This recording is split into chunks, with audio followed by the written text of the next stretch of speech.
Pinje mag Afrika kod chula mag Karibia medo sundo dwaro mar chudo kod ratiro kaluwore gi midhiero ma osetimne aluora kod kethruok mar lwasi.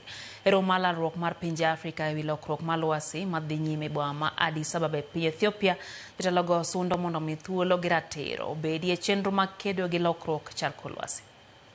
IMF's common framework must be reformed to deliver real relief, not merely more processes.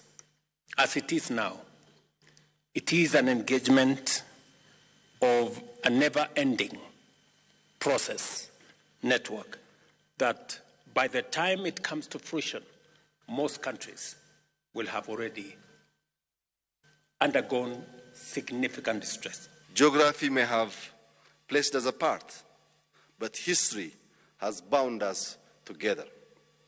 Let us free ourselves from the language of charity, of recovery, of being called developing. Let us instead rise into something new and ours, where the waters that once divide us now unite us in dignity and prosperity.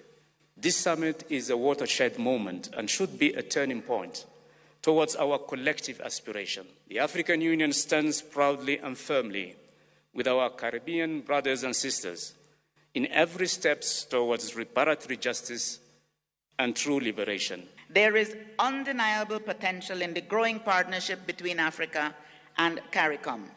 Further solidifying this partnership would stand as a testament to the enormous benefits of South-South cooperation, which has become an urgent necessity given the rapid changes in the international order.